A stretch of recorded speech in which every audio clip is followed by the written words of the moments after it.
everyone, this is Lomi, and today I'm painting two heads for the doll I'm making into a kid version of Vaughn, one of the characters from my fantasy book series, The Snake's Blood Saga. He's a Minifee Karsh, and I'm doing matching face-ups on both the open-eyed and sleeping heads. They won't be exactly the same. I'll probably do more relaxed eyebrows on the sleeping head, but matching doesn't always mean exactly the same, just the same style and colors. So I start this process the way I usually do, which is applying my painted lines using some gouache paint. This is a custom color of brown I mixed a long while back, and I've kept it on my palette because it's such a good versatile brown that works for a lot of face-ups. Lately, I've had a lot of people asking questions about gouache paints, so I figured this face-up video would be a great time to talk about them, rather than just describing the steps of the face-up, since I already have at least a dozen videos where I do that. If you've never heard of gouache paint, it's a type of water-based paint that's similar to watercolor, but it's made with a chalk base, so it can have opacity that's more like acrylic paints. Prior to getting a nice set of gouache paint, I exclusively used acrylics, and switching to gouache really helped me improve the overall quality of my doll face-ups. Since it's a water-based paint, gouache thins down amazingly, and that lets me achieve far thinner and cleaner lines than I would get with acrylic paints, without sacrificing opacity. It's also easier to clean off mistakes or change directions for shapes of lashes and brows because it can be wiped off with plain water before it's sealed. But there are a few misconceptions about it going around in the hobby right now, and I think that's part of why so many people have questions about it, and hopefully I'll be able to answer some of those today. First up is addressing a common problem people have with gouache, which is that it beads up on the surface, resulting in broken or uneven lines and patchy pigmentation. This is not a property of gouache paint, but is a property of water itself, so the best way to avoid beading is just to use flow aid instead of water when thinning your paint. Flow aid reduces the surface tension of water used to thin the paints, so it helps give those solid lines you're looking for without having the color break up. Flow aid is also important for use with acrylics and watercolors. I use Liquitex Flow Aid, which is available at most art supply stores, and since it's something you mix with water, a bottle of Flow Aid will last for hundreds and hundreds of face-ups. Second, we'll talk about a question I've received a lot lately, which is about the opacity of gouache. I've had people say it's too opaque for their desires or too translucent, and it might surprise you to learn that how you use and prepare your gouache, as well as how you store it, is going to affect the opacity of your paint. When gouache is used straight from the tube, so it's still wet from manufacturing, you're going to have the most creamy consistency and strongest opacity. Gouache straight from the tube will go on bolder and darker, and that's how you get your really intense solid colors. Once gouache has dried out and is reactivated with water, it behaves more like watercolor paint, and will be much more translucent. If you enjoy layering colors or having lines of different opacity to create depth for things like lashes and brows, you'll probably prefer to keep gouache in pans or on a ceramic palette where you can reactivate it with water. Obviously, the more water you add, the more translucent your lines will become, but it's easier to get that translucency with gouache that has dried completely and been reactivated.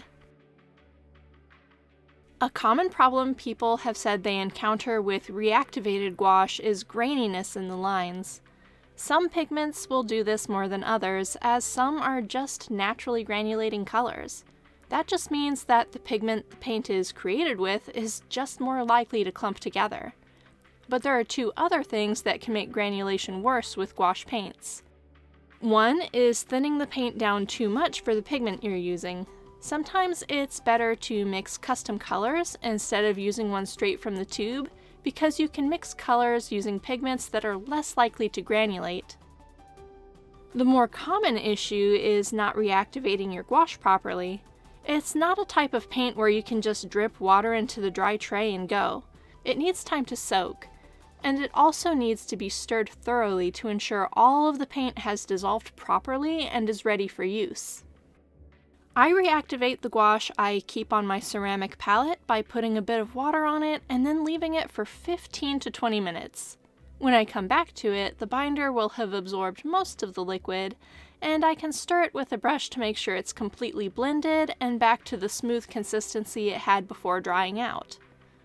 A lot of gouache dries out very crackly and flaky when left on a palette, and you have to make sure all those flakes are stirred in. If you continue to have problems though, you can always add more binder to help your paint hold more liquid. You can buy powdered gum arabic at a lot of art supply stores, and adding a little extra to your gouache can help it hold together and reactivate much better. Another concern several people brought up was the durability of gouache in face-ups, and this might surprise you, but the durability of the paint you use for a face-up doesn't actually matter. What does matter is light fastness and the quality of your sealant. A pigment's light fastness is how much or how little it fades when exposed to light. A good face-up paint should have a high light fastness rating, which ensures the lines won't discolor or fade away through the years. Most paints have the light fastness rating listed on the tube, and you can mix paints with high light fastness ratings to achieve a wide variety of colors that will hold up well over time. As for durability, the main reason it doesn't matter if gouache is delicate or water-soluble is that the durability of a face-up doesn't come from the pigments, but from the sealant being used to protect it. This is why face-ups should start with 2 to 3 coats of sealant to protect the resin and create a textured surface to help pigments adhere to them. But after you paint, your face-up needs to be sealed properly no matter what you're using for pigment. If the ability of a pigment to stay on the surface on its own really mattered, why would we use pastels for blushing when a feather-light touch can scrape them away? Instead of worrying about how strong your paints are, worry about whether or not you're sealing it well enough for it to hold up. A lot of very popular face-up artists use watercolor paints and watercolor pencils, which are also not particularly durable and are definitely not waterproof.